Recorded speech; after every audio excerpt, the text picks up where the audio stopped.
exatamente daquele mesmo jeito. Posteriormente eu vou baixar essa aula, posto no YouTube e compartilho para vocês, tá certo? Então, vocês devem ter visto já que tem aquela playlist no YouTube com as 4 primeiras aulas. Essa é a nossa 5ª aula. Então, a gente está aí basicamente a meio caminho já dessa primeira etapa. Então, vamos começar. Eu compartilhei com vocês os slides, tá bom? Depois, obviamente, eu posto para vocês também esses slides. E hoje, quando vocês forem acessar o fórum, né, dessa aula, vocês vão ver que o fórum já não está em Microsoft Forms, ele vai estar em Google Docs, tá certo? Google Forms, desculpa. Eu consegui fazer o formulário de uma maneira que as funcionalidades ficassem ali, realmente fosse mais funcional para vocês, para que vocês conseguissem realmente ver o gabarito, realmente fazer o formulário, fazer as questões do formulário, realmente ter acesso ao que vocês acertaram e ter a oportunidade de tentar de novo, mas vocês só poderão tentar até 3 vezes. Então, vocês terão 3 oportunidades, diferentemente do Forms, que era até 5. Então, vocês podem refazer até 3 vezes o formulário de vocês, tá certo? E, obviamente, continua aberto. Aqueles que vocês fizeram no Forms, normalmente, aqueles que vocês vão fazer no Google Docs, no Google Forms, desculpa. Também do mesmo jeito, tá certo? Pessoal, na aula passada, eu queria até começar com uma atividade, mas como não tem muita gente ainda, não tem problema, eu vou deixar a atividade mais para o final. Nas últimas 3 aulas, a gente falou bastante a respeito de petição inicial. Então, na primeira aula, a gente apresentou um pouquinho do que seria uma petição inicial, de como é que você faz uma petição inicial. Na segunda aula, a gente falou a respeito exclusivamente do pedido dentro da petição inicial, da importância do pedido dentro da petição inicial. E na última aula, a gente falou do que o juiz pode fazer diante da petição inicial. Se ele encontra uma petição inicial onde faltam argumentos, onde falta alguma coisa, essa petição inicial pode ser considerada inepta. E aí o juiz nem tem como iniciar o processo. Ou então o juiz pode mandar que você emende aquela petição inicial, se é possível corrigir, que você faça a correção na petição inicial, para que o processo tenha seu curso. E aí ele possa mandar citar o réu. Então, hoje, basicamente, a gente vai ver o que acontece depois que a petição inicial foi aceita. Então, você já ingressou com o processo, a sua petição já foi aceita, tá certo? Então, ela atendeu aqueles pressupostos iniciais, ali dos requisitos iniciais da petição, e agora o juiz mandou citar o réu. E o que nós vamos ver é basicamente esse conceito de comunicação dos atos processuais. Como é que é feita essa comunicação dos atos processuais? Eu peço que você pegue o seu CPC, tá certo? Seu Código de Processo Civil. Não sei se você está com o celular na mão, se está com o computador na mão. Pegue o seu Código de Processo Civil, físico, ou então abra aí o site do Planalto. Eu gostaria que você fosse lá para o artigo 236, tá certo? Exatamente para essa parte das comunicações processuais. É uma parte bastante, não é complicada, obviamente, são questões relativas, são regramentos muito simples, é tudo dado de forma muito direta, é muito fácil de compreender, de fato, especialmente após o CPC de 2015. Mas a gente vai precisar entender alguns conceitos, o que viria a ser carta precatória, o que viria a ser carta arbitral, como é que é feita a citação, qual é a diferença de citação e intimação, para que você possa realmente navegar por esse conteúdo. Mas realmente é um conteúdo muito simples, a parte da comunicação processual. Dentro dessa parte, a gente meio que divide em 2 aulas. Eu gosto de dividir em 2 aulas porque eu acho que a segunda parte é muito importante, que é a parte que trata exatamente dos prazos processuais. Então, nessa aula de hoje, a gente vai falar só de comunicação dos atos processuais de forma genérica, e na próxima aula vamos falar sobre prazos processuais. E aí os prazos, eles exigem um pouquinho mais de atenção para que você possa realmente fazer a contagem das datas e não venha a perder nenhum prazo. Isso é muito importante. É o maior pesadelo de um advogado, é a perda do prazo, né? A gente tem pesadelo com essas coisas. Então, próxima aula a gente vê só dos prazos, hoje a gente vê de forma mais genérica o conteúdo de comunicação dos atos processuais, tá certo? Vamos lá, então. Primeira coisa, deixa eu até compartilhar com vocês.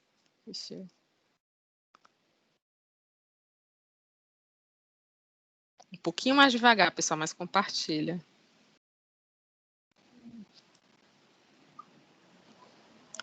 Times me fala.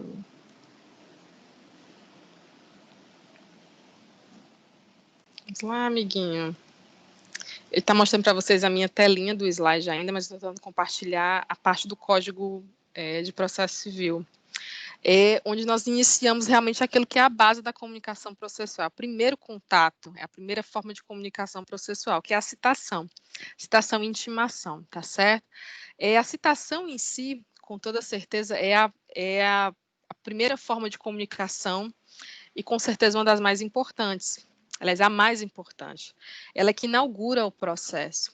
Então, se a citação ela não é feita de forma correta, isso é motivo, considera-se como motivo realmente para que você tenha até mesmo a nulidade do processo. Então, a citação ela precisa ser feita de uma maneira perfeita, vamos dizer assim, é necessário que haja perfeição no momento da citação. E aí eu queria que vocês abrissem o Código de Processo Civil de vocês, vai abrir a telinha para vocês aqui, certo? Olha, funciona bem direitinho. Vocês vão ver a partir do artigo 236, quando ele começa a falar, de fato, das comunicações dos atos processuais, tá certo? E vocês lembram lá dos atos processuais, devem ter visto em Teoria Geral do Processo, o que é um ato processual, o que são os atos processuais, tá certo? São aqueles atos realmente que formam o procedimento dentro do processo judicial. Então, qual é o procedimento quando se recebe uma petição inicial? É mandar, o juiz manda que se faça a citação do réu, ou seja, é necessário comunicar imediatamente à pessoa que está sendo promovida para que ela venha se explicar, para que ela venha responder aquele processo. Então, essa comunicação é a primeira comunicação dos atos processuais e precisa ser feita de forma direta e obedecendo às regras previstas pelo Código de Processo Civil. Então, primeira coisa, os atos processuais, vocês devem bem lembrar, na Teoria Geral do Processo, eles acontecem por ordem, ou seja, é o juiz quem determina. O juízo determina que se pratica um determinado ato processual. Então, antes de que haja uma citação, é necessário que o juiz ordene que haja a citação, e geralmente ele faz isso no despacho, já no primeiro despacho do processo. Então, quando você tem ali o processo judicial, a petição foi juntada, o juiz analisa a petição inicial e ele dá o primeiro despacho, a primeira decisão ali interlocutória. Quando ele diz que aceita a petição inicial e coloca lá no final, mande-se ou cite-se o réu, tá certo? Esse cite-se o réu é determinando o mandado de citação. Quem vai fazer esse mandado de citação não é o juiz, tá certo? São os funcionários da secretaria do fórum, da secretaria daquela vara, vão proceder ao mandado de citação. Quem faz a citação é o oficial de justiça, tá certo? O oficial de justiça recebe aquela citação e vai em busca dessa pessoa. E aí nós temos a grande saga de como é que essa citação pode ser feita. Se não se encontra o endereço dessa pessoa, se a pessoa nunca está em casa, se você não consegue encontrar a criatura, cita-se no trabalho, não tem o endereço da casa dela, mas tem o endereço do emprego, pode ir no emprego dessa pessoa fazer a citação? Posso ir na casa da mãe dessa pessoa fazer uma citação? Então, isso são determinações do código. O código vai regrando, tá certo? Algumas situações são permitidas, outras não, mas o propósito é único, é garantir realmente que o réu promovido, ele tem a possibilidade de defesa. Por isso que se a citação não é feita de forma correta, o processo nem começa, pessoal, tá certo? É a alegação de todo advogado, a citação não foi feita de forma correta, houve nulidade ali, no caso. Então, gente, o artigo 237 a gente já volta. Queria que vocês fossem para o artigo 238, tá certo? Quando ele fala que a citação é o ato pelo qual são convocados o réu, o executado ou o interessado para integrar a relação processual. Então, quem é que é citado? Citação é uma palavra que a gente só usa praticamente uma vez no processo, que é quando o processo inicia. Então, a pessoa vai ser citada.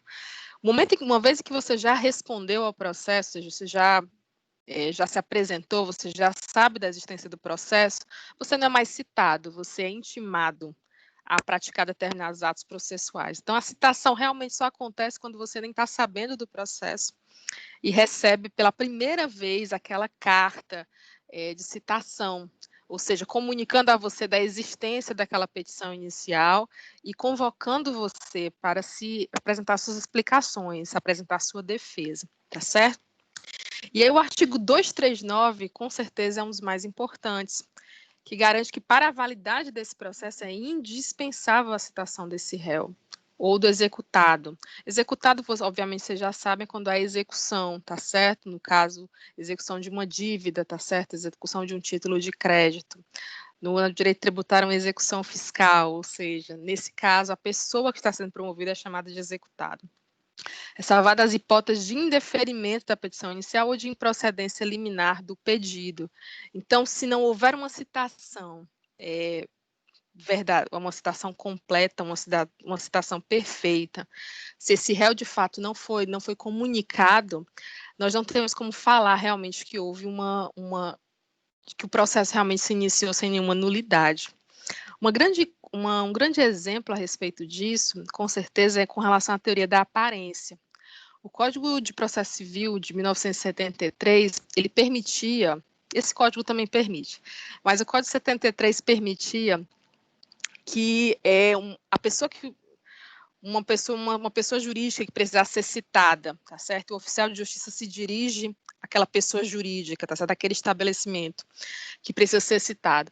E ele não encontrando ali diretamente o gerente, mas ele encontra ali uma pessoa que aparenta ser uma pessoa que trabalha naquele local, que tem pleno conhecimento, que conhece aquele estabelecimento, que está naquele estabelecimento e tem propriedade para receber aquela citação. O oficial de justiça poderia citar essa pessoa. O Código 73 dizia isso. O Código de 2015, da mesma maneira, também aceita essa ideia no artigo 248. Então, se for lá para o artigo 248 do CPC, deixa eu abrir aqui. Artigo 248 do CPC diz, parágrafo 4º, desculpa. Artigo 248 do CPC, parágrafo 4º, diz o seguinte, tá certo? Nos condomínios edilícios, nos loteamentos de controle de acesso, será válida a entrega do mandado a funcionário da portaria pelo recebimento de correspondência, que, entretanto, poderá recusar o recebimento se declarar por escrito, sob as penas da lei, que o destinatário da correspondência está ausente. O Código 73, ele permitia a teoria da aparência de forma completa. Ou seja, se o oficial de justiça chega num estabelecimento e ele não encontra a pessoa que ele vai citar diretamente, mas ele encontra ali uma pessoa, o gerente de uma loja, mas ele encontra ali um porteiro, ou ele encontrava alguém realmente ali que aparentava trabalhar naquele espaço, ele poderia citar aquela pessoa e dar por citada do réu. E ficava por isso mesmo, era a famosa teoria da aparência. O Código de 2015, ele restringiu um pouco. Ou seja, quando você vai citar uma pessoa dentro de um edifício, tá certo? Você não tem como subir diretamente. Às vezes o oficial de justiça a pessoa não está em casa, a portaria avisa, a pessoa não está em casa, ou até mesmo num loteamento, né? Não tem ninguém em casa. O oficial de justiça vai lá e pode citar o porteiro, pode dar por citado ali o funcionário da portaria, alguém que esteja ali fazendo o controle de acesso e dizer a pessoa tal está citada. E aí o reconhecimento do código é no sentido de que existe uma pessoa ali que se comprometeria, tá certo, por ser a responsável pela correspondência, a entregar aquele mandado para a pessoa devida. Então, como há um contrato realmente que obriga aquele funcionário a entregar a correspondência, isso seria suficiente para considerar a citação válida, tá certo? Hoje em dia, alguns processos até, alguns advogados até levam isso em consideração quando, por exemplo, algumas citações antes do Código de 2015 foram consideradas válidas, sem que, na verdade, a pessoa devida tivesse sido citada apenas uma pessoa que aparentava ser alguém que conhecia aquele que deveria ser citado. Isso é chamado de teoria da aparência, tá certo, pessoal? Confia-se que essa pessoa, no caso um porteiro, um fiscal de portaria, um segurança, uma pessoa que esteja devidamente responsabilizada pela entrega da correspondência, irá entregar o mandado de citação, tá bom? Mas, professora, não é melhor o oficial de justiça ir depois e insistir até encontrar o dito cujo que precisa ser citado? Sempre é importante, né? Quando a gente é advogada, a gente sempre prima por isso, a gente gostaria que fosse dessa maneira sempre, mas a quantidade de citações que precisam ser feitas todos os dias é uma coisa realmente absurda. Eu estava até olhando um processo meu hoje, que, nossa, a gente forneceu 3 endereços desse promovido, e o oficial de justiça nunca conseguia citar. E aí meio que assim, a gente procura, não, aquela que coloca o estagiário para caçar, né? Você vai procurando ali, e aí de forma muito esperta, a estagiária encontrou para a gente, o estagiário encontrou aqui para a gente, o endereço de uma espécie de estabelecimento que onde essa pessoa trabalhava esporadicamente, alguma coisa assim. E o oficial de justiça conseguiu citar, depois de muitas tentativas. E aí conseguiu citar, mas aí veio a pandemia. O juiz marcou uma audiência por videoconferência agora, que é que vai acontecer daqui a algumas semanas. Mas foi um negócio bem difícil, tentando citar essa pessoa desde de agosto do ano passado. E a citação não acontecia porque os diversos endereços que a gente conseguia, a pessoa nunca estava, ou então aquele endereço não tinha ninguém para receber, não se sabia exatamente o que tinha acontecido, onde é que essa pessoa se encontrava. Uma situação bem complicada mesmo, bem complicada. Continuando aqui. No artigo 240, gostaria que vocês abrissem aí o Código de Processo Civil de vocês, diz o seguinte: a citação válida, ou seja, a citação que ocorre respondendo, atendendo a todos os requisitos, ou seja, a citação que vai até o réu, até o promovido, tá certo? Citam de maneira correta, apresenta o mandado, colhe a assinatura desse citado, tá certo? E junta ao processo dizendo que aquela pessoa foi devidamente citada.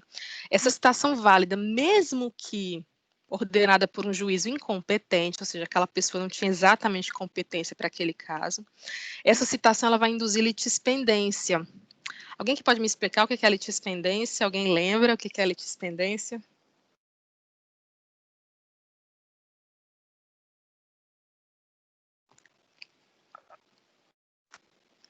Cri, cri, cri, cri.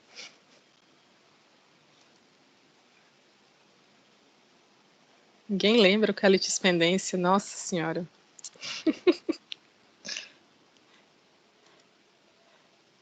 Quando se fala, então, de litispendência pelo Código, tá certo, de processo civil, a ideia de que realmente, se você tiver um processo que de alguma maneira estenda ou tenha algum tipo de conexão com aquele processo, obviamente, estabeleça ali uma conexão ou estabeleça ali o resultado de um pode interferir no outro, tá certo? Nós vamos ter a litispendência. E, obviamente, quando acontece a citação válida, o processo se inicia, de fato, obviamente, ele vai induzir a litispendência, tá certo, pessoal? Vamos voltar aqui para os slides, então.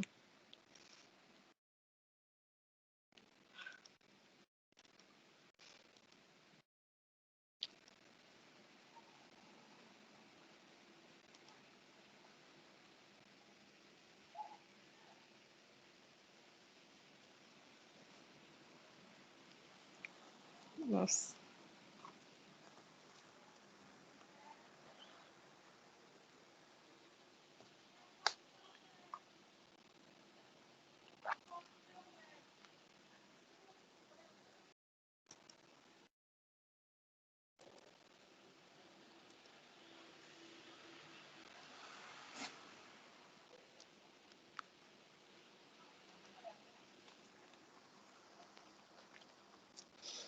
E, professora, quais seriam, então, as diferenças entre a citação e a intimação? Então, obviamente, quando a gente fala da citação, a gente está falando aí que a citação ela constitui o ato inicial do processo, ou seja, é quando o processo efetivamente ele se inicia, é quando ele começa. Então, a parte quando é citada, ela é chamada, entende-se que essa parte tem interesse no processo, essa parte é chamada realmente a participar daquele processo, ou seja, os interesses dela ali estão em jogo, tá certo? E, obviamente, a citação é um ato de validade desse processo. Isso é uma questão tão óbvia, mas é impressionante como há sempre, realmente, especialmente em prova de concurso, né? A gente sempre tem aí algum tipo de pegadinha em relação às questões referentes à citação. Ou seja, se a citação foi válida, se a citação não foi válida, se foram cumpridos todos os requisitos. Daqui a pouco a gente vai ver as modalidades de citação, tá certo, pessoal? A intimação não, a intimação é diferente da citação Porque, em regra, a pessoa que é intimada, ela já pertence ao processo, ela já foi citada anteriormente, e a partir do ingresso no processo, a partir do momento em que ela responde ao processo, essa pessoa será unicamente intimada, ou seja, disposição, e aí vocês devem anotar isso a partir do artigo 269 do CPC, quando se começa a falar da intimação. Então, a citação ocorre sempre uma vez, a intimação vai ocorrer várias vezes durante o processo, tá certo? E a intimação, ela vai dando ciência às pessoas, vai dando ciência às partes, tá certo? Daquilo que vai acontecendo e, obviamente, chamando essas partes a praticar alguns atos processuais. Então, se você precisa, por exemplo, fornecer um documento, se você precisa, no caso, você precisa saber, você precisa estar ciente de uma determinada informação relativa ao processo, vai ser expedido um mandado de intimação, tá certo, pessoal? A citação, ela pode ser feita de diversas maneiras diferentes, né? A gente tem várias formas de fazer a citação, exatamente pelas inúmeras possibilidades daquilo que pode acontecer e que pode interferir no processo de citação desse réu. Então, você pode ter uma situação do réu que seja adversa, o réu não tem um endereço fixo, o réu mora de aluguel, um dia ele está numa casa, outro dia ele está em outra e tudo mais. Então, a diferença realmente da citação, isso pode prejudicar a citação desse réu. Entre muitos outros fatores, às vezes a pessoa realmente não tem horário de trabalho e, por mais que o oficial de justiça vá até a casa dela durante o dia, o oficial de justiça não consegue contactar essa pessoa. E aí nós temos algumas formas de citação desse réu. A primeira forma, obviamente, citação pelo correio, tá certo, pessoal? Com o AR, via AR, aviso de recebimento. Então, a pessoa recebe essa carta de citação, obviamente, e a carta de citação vai ter ali um aviso de recebimento, tá certo? Então, vai conter essa carta de citação sempre a petição inicial completa, para que a pessoa possa ler, aquele que foi citado possa ter acesso às informações do início do processo, e também o prazo para a apresentação da defesa. Então, uma vez que a pessoa é citada, que aquela citação é dada de forma formal, é dada ali, né? Formalizada, ou seja, quando o aviso de recebimento retorna, tá certo? Sabe-se, tem-se certeza que aquela pessoa foi efetivamente citada, a gente começa a contar o prazo processual, para que essa pessoa possa responder, possa apresentar suas provas. Outra possibilidade de citação também é que geralmente isso acontece quando especialmente quando acontece algum tipo de dificuldade na citação pelo correio. Mas é possível a citação pelo oficial de justiça, né? E nesse caso, se o réu reside na mesma comarca ou próximo à mesma comarca. E aí o oficial ele vai levar realmente essa carta, vai levar a citação para esse réu junto com a petição inicial. E isso pode acontecer, se é possível, né? Foi o que aconteceu no caso do processo que eu citei para vocês anteriormente. Quando tem-se a aparência de que o réu está se escondendo. Então, o réu não, você percebe ou entende que o réu poderia ali estar se escondendo dessa citação, porque ele sabe exatamente se ele não for citado, o processo não se inicia. E aí, nesse caso, o oficial de justiça ele pode vir a fazer uma citação por hora certa, ou seja, ele marca um horário, diz, eu vou estar aqui nesse horário, avisa ali as pessoas mais próximas, tá certo? Estaria ali nesse horário para fazer a citação, para efetuar a citação. Ele comparece àquele local e dá o réu para o Estado. Se o réu não aparecer, tá certo? Considera-se o réu aí revel. É o que a gente vai estudar mais na frente, o efeito realmente jurídico da revelia, tá certo, pessoal? Outra possibilidade também é a citação por escrivão ou chefe da secretaria. Isso acontece quando o réu comparece espontaneamente ao cartório, ou seja, ele comparece espontaneamente ali à vara da secretaria, perguntando, olha, tem um processo aqui no meu nome. Então, você já se dá por citado, tá certo? Às vezes você ingressa com um processo e já avisa para a pessoa, olha, ingressei com um processo contra você. Muitas vezes a pessoa pode comparecer, tá certo? Talvez ela tenha mais interesse que você em finalizar esse processo. Ela comparece até a secretaria, tá bom? E se dá por citada. Já que ela compareceu, não é necessário fazer todo aquele procedimento, você dá o réu por citado ali na secretaria e o processo vai caminhar muito mais rápido, tá certo, pessoal? Geralmente, as citações elas ocorrem de forma breve, mas pode levar, para você conseguir citar uma pessoa, da data em que a petição inicial é aceita, pode levar em torno de 1 mês até 2 meses, né? Esse tempo de pandemia, várias citações ficaram prejudicadas, né? Muitos oficiais de justiça não conseguiram efetuar as citações. Mas se o réu ele tem interesse em finalizar aquele processo, ele pode se apresentar espontaneamente. Então, você já tira aí 2 meses do prejuízo, né? Pelo menos 2, 3 meses do prejuízo, e o processo já segue o seu curso de forma muito mais rápida. Então, sim, é possível. Citação por meio eletrônico, que a gente tem uma legislação, queria que vocês abrissem a legislação, é a Lei 11.419 de 2006, está certo, pessoal? Que ela permite a citação por meio eletrônico, através, obviamente, de uma autorização dada para a sua inclusão num banco de dados, tá certo, pessoal? E aí, nesse caso, isso é possível, foi muito controversa essa legislação na época, apesar de ser uma legislação bastante inovadora, mas é uma legislação de 2006.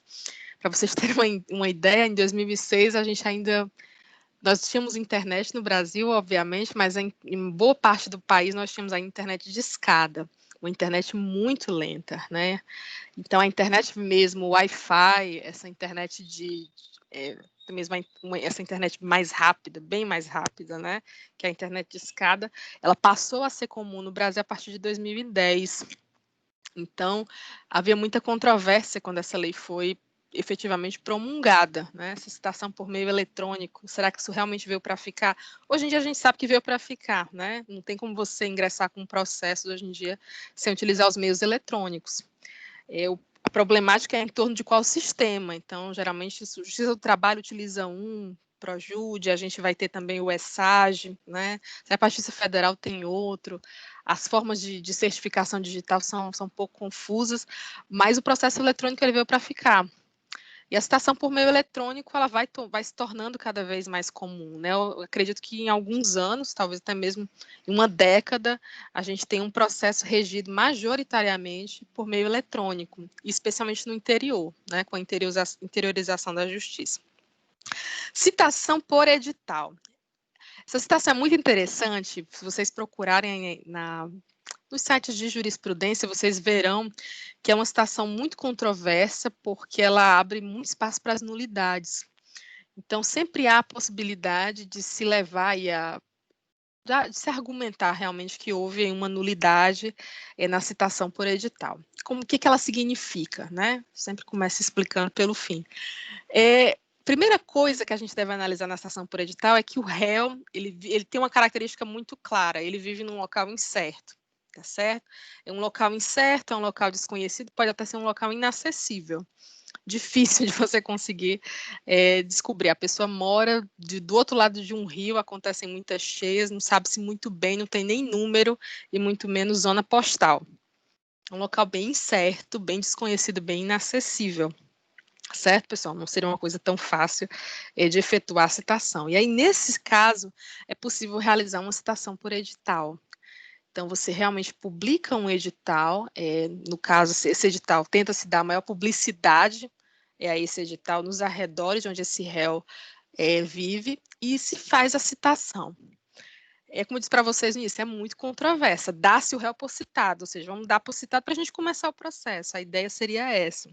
E quando o réu aparecer, ele vai ser considerado réu, mas quando ele aparecer, ele vai ter a chance de tentar aí se explicar, de oferecer algum contraditório à ampla defesa. É muito complicado, especialmente em termos de declarar revelia, porque se você declara o réu por citado e ele não apresenta contestação, ele é revel. Só que aí, de repente, o réu ele descobre que foi citado, descobre que ele está participando de um processo, e ele aparece no processo. Os juízes tendem a abrir espaço para que ele possa apresentar provas, ele possa se defender, mesmo que o prazo da contestação já tenha sido extinto, já não haja mais prazo para contestação. Exatamente para tentar evitar a nulidade de alguma maneira, ter cerceado os meios de defesa desse réu. Então, há um grande volume de ações nesse sentido, de que na citação por edital o juiz tenta, se o réu vier a aparecer, se o réu não for totalmente réu, mas se ele vier a aparecer, mesmo que lá para o fim do processo, que ele tenha ainda a oportunidade de se defender, para evitar exatamente a nulidade desse processo, ou seja, para que o processo não seja extinto, uma sentença seja dada, o processo venha a ter uma apelação e o processo venha a ser, no caso aí, considerado nulo, completamente nulo. Aí todo aquele trabalho realizado pelo Poder Judiciário, pelo juiz, tem ido por água abaixo, tá certo? Há casos, pessoal, ainda que a citação ela não tem como ser feita de forma correta, especialmente quando a pessoa que vai ser citada, ela tem ela apresenta alguma especificidade, como, por exemplo, a citação feita a uma pessoa incapaz, né, uma citação entregue no endereço errado, ou uma citação contendo informações insuficientes. Então, em Fortaleza a gente não percebe muito, é claro que em Fortaleza existem dificuldades, né, mas existem regiões bem ermos, locais bem ermos, onde é bem difícil fazer a citação. Mas, às vezes, as informações podem não ser suficientes. Então, você tem ali naquele mesmo bairro 2 ruas com nomes muito parecidos. Ou então, o local, o número daquela pessoa, o número fornecido daquela casa não existe, você não encontra, né? Ou então, e aí pode ser que a pessoa more nos fundos da casa de uma outra pessoa, more no quintal de uma outra pessoa. Como é que o oficial vai saber disso se ninguém informar? Se essa informação não estiver na petição inicial, tá certo? No caso da citação feita a uma pessoa incapaz, no caso, quando a gente pensa no incapaz em si, não apenas o menor de idade, no caso, quem recebe essa citação é o seu responsável. No caso da citação feita a uma pessoa que se encontra num estado de deficiência, por exemplo, uma pessoa que encontra em estado vegetativo, como é que é feita essa citação, de fato. O juiz vai determinar, o oficial de justiça vai averiguar, o juiz vai determinar se a citação foi válida ou não. Trouxe um caso para vocês aqui bem interessante, tá certo? No dia 20 de janeiro de 2018, o advogado Carlos é procurado pelo senhor Paulo, que chega desesperado ao escritório. O senhor Paulo informa que acaba de descobrir que corre contra ele um processo de cobrança, sendo a sentença recém-publicada e condenando o senhor Paulo ao pagamento de R$30 mil. Ele alega que esse processo existe desde 2015, mas que nunca teve conhecimento até o recebimento da intimação da sentença. Ou seja, ele está alegando aqui que um processo inteiro correu sem que ele tivesse noção de que o processo estava acontecendo. Ao compulsar os atos, o senhor Carlos aí percebe que a citação foi encaminhada para a rua Marquês do Pombal, número 256, mas que na época o senhor Paulo morava na rua Marquês do Pombal, número 265. Na qualidade de advogado do senhor Paulo, qual a melhor saída processual a ser apresentada por Carlos? O que vocês acham, pessoal?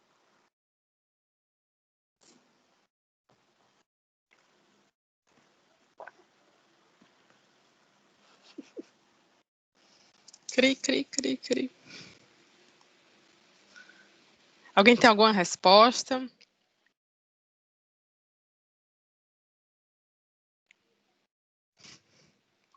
Alguém sabe o que pode ser feito num caso como esse?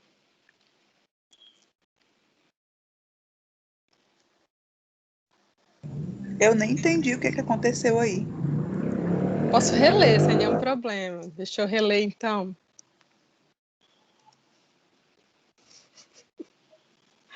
Vamos lá, então, reler o caso aqui do senhor Carlos, desculpa, do senhor Paulo. No dia 20 de janeiro de 2018, o advogado Carlos é procurado pelo senhor Paulo, chega desesperado ao escritório. E aí, no caso do senhor Paulo, ele informa que acaba de descobrir que corre contra ele um processo de cobrança, sendo a sentença recém-publicada e condenando o senhor Paulo ao pagamento de R$30 mil. Ele alega que esse processo existe desde 2015, mas que nunca teve conhecimento até o recebimento da sentença. Todo mundo entendeu, pessoal? Tranquilo?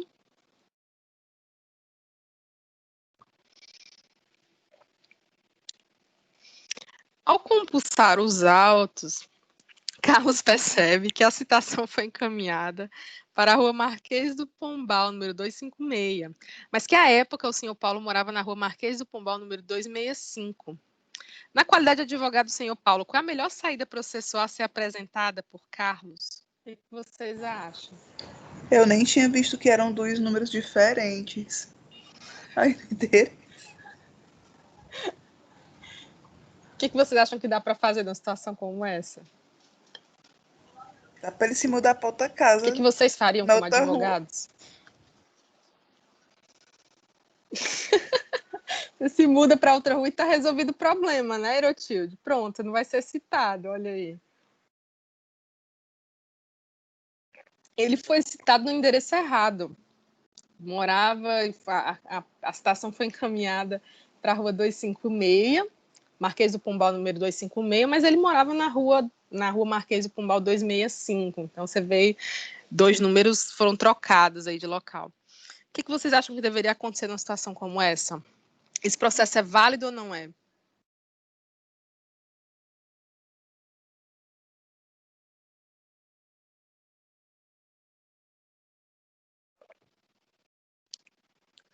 Se a citação não foi feita no local correto, esse processo é nulo? O que vocês acham?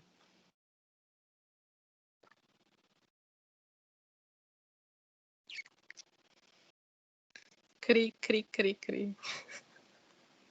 Vamos lá então, né, pessoal? Resolução Eu acho do que dá para caso. ele fazer alguma alegação, né, de que estava errado o endereço por um número. Exato. E aí passou muito tempo sem a pessoa ter nem conhecimento desse processo.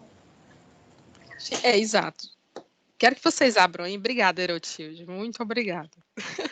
Vocês abram aí no artigo 239 do CPC, que diz o seguinte: para a validade do processo é indispensável a citação do réu. Gente, se uma pessoa não foi citada, se ela sequer sabia do processo, esse processo não existe, ele não é válido. O artigo 239 é muito claro nesse sentido.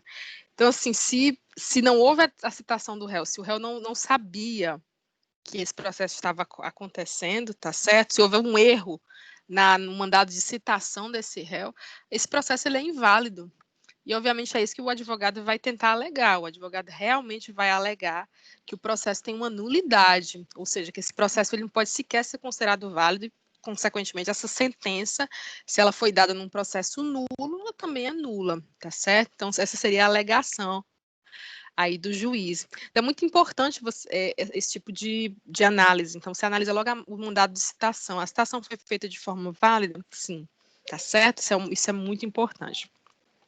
E aí, nesse caso, obviamente, o advogado vai apresentar uma petição, né, ao juiz, informando que houve um erro no mandado de citação, que o réu não foi citado de forma válida, no caso, o seu Paulo, e por isso o processo está eivado aí de uma nulidade, tá certo, pessoal? Deixa eu só abrir para vocês aqui o artigo do CPC que fala sobre isso, 239.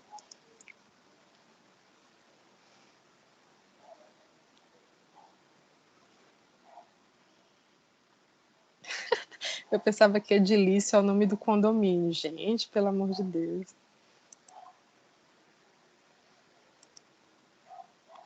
Deixa eu abrir aqui, pronto.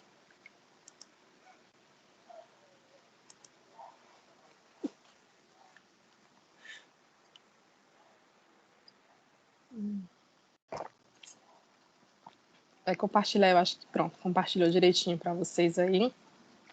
O artigo 239, que trata exatamente dessa questão da validade do processo, tá bom?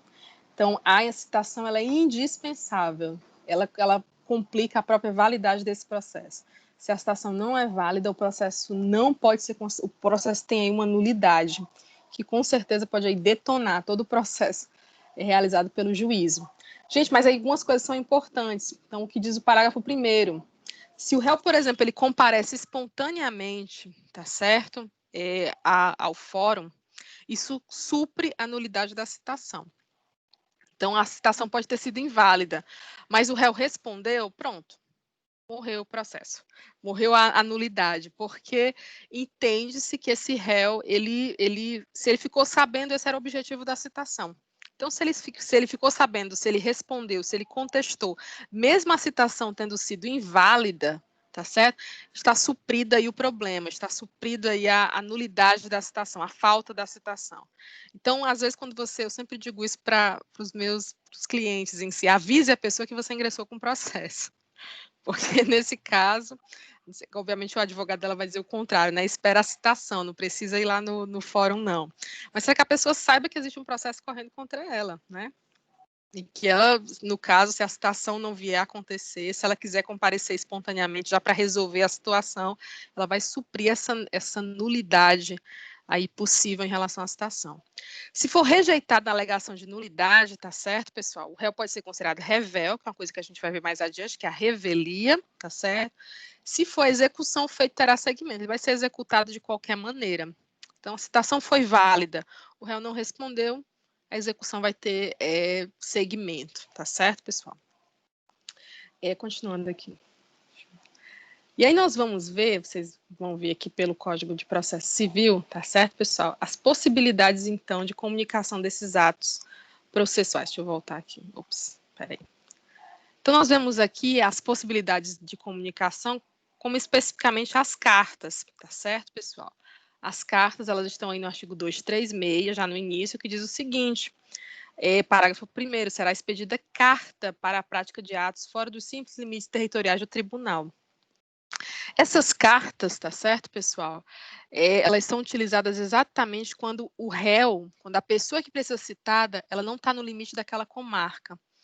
Então, se você vai citar uma pessoa que está fora da sua comarca, o juiz vai precisar notificar, vai precisar lhe pedir o auxílio de um juízo da outra comarca. E aí nós vamos ter as modalidades de carta, que é o que diz exatamente o artigo 237. Fala do seguinte, das cartas de ordem, da carta rogatória, da carta precatória e da carta arbitral.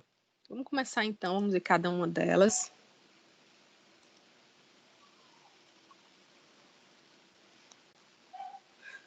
O nome do resort aqui perto é Edilício. Sério?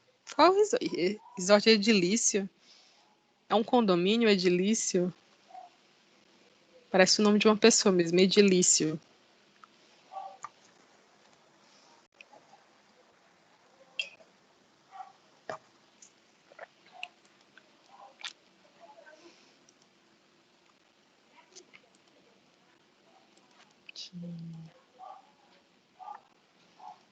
As cartas, então, deixa eu ver se abriu. Pronto. Deu certo. Vamos entender, então, como é que funcionam essas cartas dentro do processo judicial. A primeira forma, obviamente, é a mais comum de todas, tá certo, pessoal? Ela vale exatamente para aquela comarca, ou seja, ela está dentro da jurisdição daquele juízo, ou seja, a chamada carta de ordem. Ou seja, quando você manda ali mesmo aos seus subordinados, tá certo, pessoal?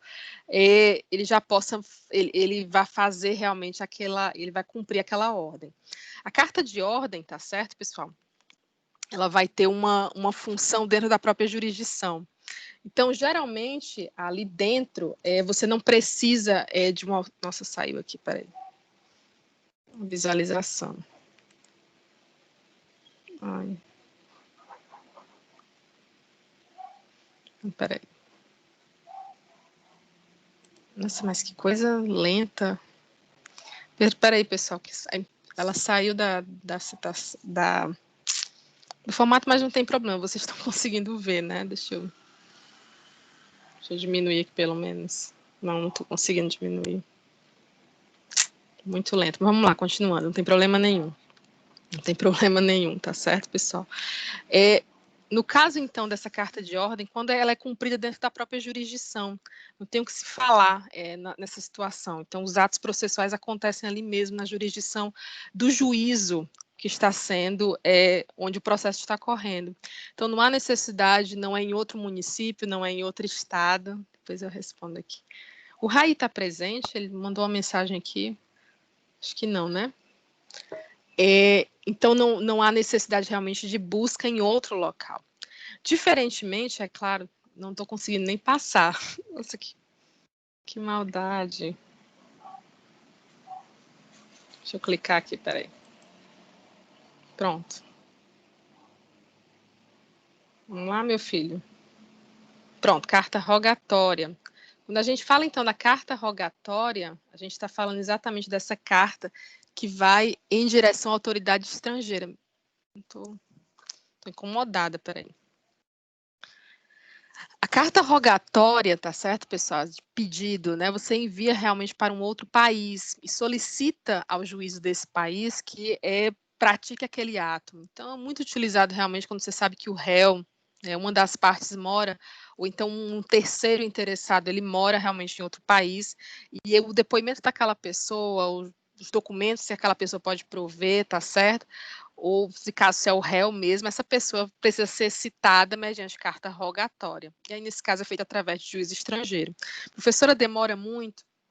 Depende, tá certo? A gente tem, por exemplo, alguns acordos dentro da América Latina, para estabelecer e para realizar isso de uma maneira até muito mais rápida. Então, por exemplo, se você vai enviar uma carta rogatória, eu já vi casos assim, em relação, por exemplo, à Argentina ou Uruguai, geralmente acontece em tempo hábil. Em outros países, assim, quando a pessoa realmente mora em países, especialmente de língua inglesa, às vezes chega a demorar até mesmo 12 meses, um ano, para que você consiga efetuar a citação. É bem mais complicado, com toda certeza. Mas é necessário, obviamente a gente vai precisar fazer isso, tá certo? Até hoje eu acho que eu vi um processo, no caso, processo realmente envolvendo direito de família, que você precisa fazer uma rogatória, o país era os Estados Unidos, a pessoa morava na Flórida, nos Estados Unidos, só a citação levou 14 meses, então bem complicado. Outra citação, no caso, eu me lembro bem da Argentina, né? A pessoa morava na Argentina, um dos empresários acionistas dentro da empresa, da pessoa jurídica. E aí, nesse caso, essa citação, essa carta rogatória, ela foi um prazo até bem curto, acho que não foram 4 meses, realmente, porque o Brasil tem alguns acordos e os acordos favorecem até mesmo esse processo jurisdicional. Um outro tipo de carta, tá certo, pessoal, que vocês também vão encontrar lá no artigo 237 do CPC, é a carta precatória, tá certo? Mas a carta precatória, ela acontece dentro do próprio país, do nosso próprio país, tá certo? Só que nesse caso, a competência territorial é de um outro juízo. Então, dentro do estado do Ceará, a gente tem que a justiça dentro do estado do Ceará, mas digamos que eu precise citar uma pessoa que não mora no estado do Ceará, que mora no Piauí, que mora no Maranhão, que mora na Bahia. Eu vou citar essa pessoa, o juiz vai emitir uma carta precatória, mandando que se cite essa pessoa no seu domicílio, no seu estado de domicílio. E aí, nesse caso, você envia a carta precatória vai ser distribuída dentro do juízo, no caso, ele vai para o Piauí, vai para o Poder Judiciário no Piauí. Lá ela vai ser protocolada como se fosse uma petição e vai ser distribuída para algum juízo. 11ª vara, primeira vara, segunda vara, de que quer que seja, né? Vara de falência, de família, do que quer que seja. E ali o juiz vai receber, ao tomar ciência dessa carta precatória, ele vai determinar a citação desse réu. Citou o réu? Ok, citou o réu, envia realmente o mandado de citação, ou seja, descobriu-se que realmente esse réu foi citado de forma correta, envia essa resposta para o juízo de origem. Ou seja, o juízo de origem continua sendo o juízo de origem, mas aquele juízo que recebeu a carta precatória é unicamente para citar essa pessoa. Uma vez que essa pessoa é citada, ela sabe que está respondendo esse processo em outro estado, ela vai continuar, o processo continuará naquele estado e dali em diante. Então, por exemplo, algumas ações engraçadas, né, que a gente recebeu, que eu me recordo agora. No caso, por exemplo, eu peguei um caso interessante, uma pessoa que a gente ganhou o processo, né, ela havia ganhado o processo contra uma operadora de telefonia, mas quando ela foi executar, quando foi iniciar a execução para receber, de fato, a indenização devida, o processo ele foi encaminhado para a 13ª Vara de Falência do Rio de Janeiro, tá certo? Então, nesse caso ali, você já vai enviando, é como se você enviasse mais um processo ali para a 13ª Vara de Falência, porque essa empresa, ela estava sendo sofrendo recuperação judicial. Ainda, se eu não me engano, ainda está em recuperação judicial. Tem uma empresa que, se você processar, você pode até ganhar, mas você vai entrar na fila para receber, porque ela está em recuperação judicial. Mas o fato é que, para iniciar um processo contra essa mesma empresa, né, a gente já sabia que, nesse caso, seria necessária uma carta precatória para que a empresa realmente fosse citada, né, porque, nesse caso, a sede da empresa, a sede dessa pessoa jurídica é lá no Rio de Janeiro, não é aqui, em Fortaleza. mas essa empresa, obviamente, ela tem seus negócios aqui, né? Então, essa carta precatória seria o meio utilizado para fazer a citação dessa empresa. Uma outra possibilidade, eu não consegui fazer a... Pronto, agora vai dar certo. É muito estranho, tá aparecendo para mim aqui, mas quando eu clico aqui não vai. Agora foi.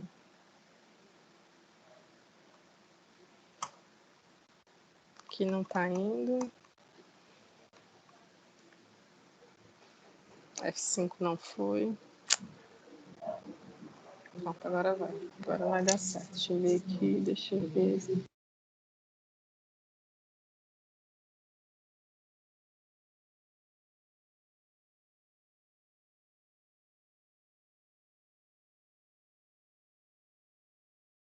Com F5 deu certo. Pronto, perfeito. Carta precatória, tá certo, pessoal? Carta precatória já expliquei para vocês, tá certo? Juízes aí não subordinados necessariamente. E a carta arbitral, também muito controversa, é quando o juiz arbitral ele solicita o Poder Judiciário para o cumprimento de uma decisão. Gente, aqui não é necessariamente a citação, tá certo? É quando o juiz arbitral, vocês devem ter estudado a arbitragem, tá certo? Lá no Teoria Geral do Processo. E vocês devem saber que a arbitragem, tá certo? É um modelo de julgamento, tá certo? É um modelo realmente de julgamento e resolução de conflitos, é aprovado dentro do direito brasileiro, é utilizado, tá certo? Bastante utilizado, especialmente por empresas, para resolver os seus conflitos, mas muitas vezes para que a decisão arbitral, para que a sentença arbitral, ela possa ser concretizada na prática, o juiz arbitral vai precisar do auxílio do Poder Judiciário. Ele pode fazer isso sem nenhum problema, tá certo? Nesse caso, e ele vai fazer isso através da carta arbitral. Ele envia uma carta arbitral ao Poder Judiciário. O Poder Judiciário vai receber essa carta arbitral como se fosse um processo e vai distribuí-la, e o juízo, melhor, a vara que receber essa carta arbitral, vai tentar concretizar essa decisão, tá certo? Trouxe uma questão aqui para vocês. Ah, ótimo, deixa eu até ver aqui quantas pessoas já tem em sala. Vou começar a atividade.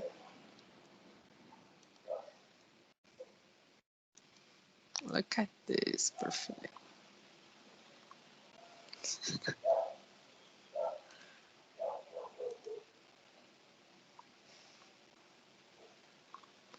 Perfeito. Prontinho, vamos lá. Deixa eu ver. Essa questão de desafio eu vou abrir daqui a pouco, não tem problema. E eu elaborei para vocês uma atividade, tá certo, pessoal? Que eu gostaria que vocês fizessem agora. Nossa, deixa eu sair aqui. Eu coloquei uma atividade para vocês, coloquei questões para vocês lá nos grupos originários de cada um de vocês. Eu queria que vocês se reunissem nos grupos e respondessem entre vocês, depois vocês trariam aqui para nós. São questões não relativas exatamente à comunicação dos atos processuais, tá certo? É porque eu vou esperar para fazer uma atividade sobre a comunicação dos atos processuais quando a gente vier falar dos prazos processuais. Essa atividade, na verdade, é a respeito de petição inicial.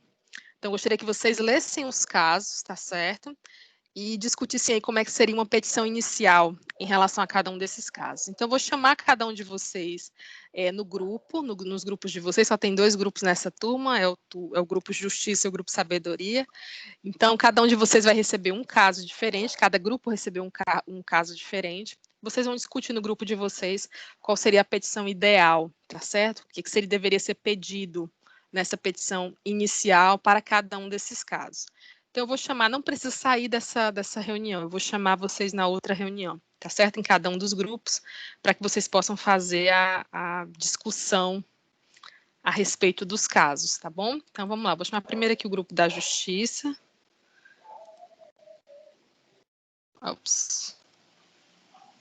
Para que vocês possam discutir esse caso e depois a gente se reúne um grupo geral para ver as respostas de vocês, tá certo, pessoal? E aí, novamente, focando em petição inicial. Deixa eu ver quem são as pessoas aqui, então. Nossa, boa parte da turma está aqui no grupo da Justiça. Deixa eu ver se vai sobrar.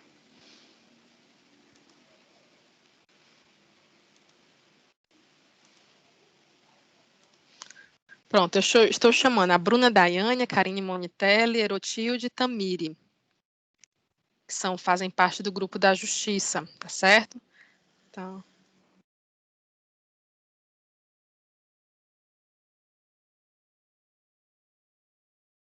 Erotilde, parece que você está sozinha aqui no grupo, viu?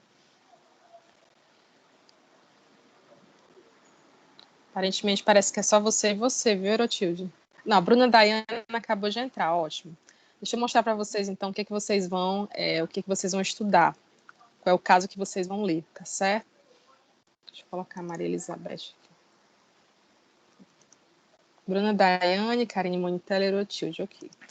O caso de vocês é esse daqui. Vocês vão ver aqui no próprio Teams. Deixa eu ver aqui.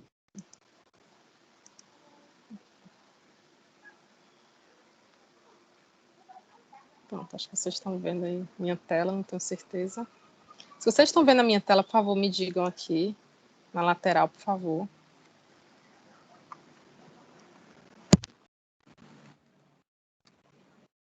Se vocês estiverem vendo a minha tela, vocês podem me marcar na lateral, por favor. Sim, se não. Me avisem aí no chat se vocês estão ouvindo a minha tela. Estão vendo a minha tela, desculpa.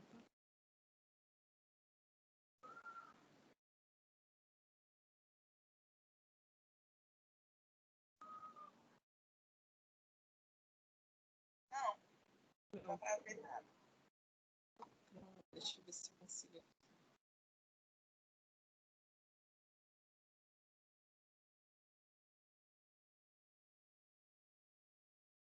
O caso ele está disposto para vocês, se você estiver no computador.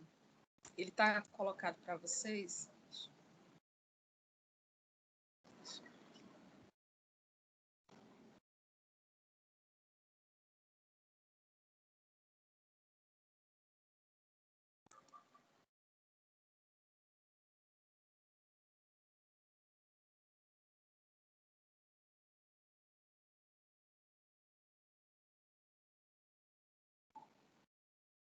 Deixa eu ver se vai compartilhar.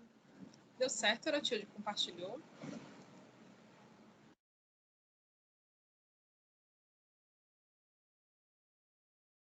Erotilde, está me ouvindo? Deu certo compartilhar?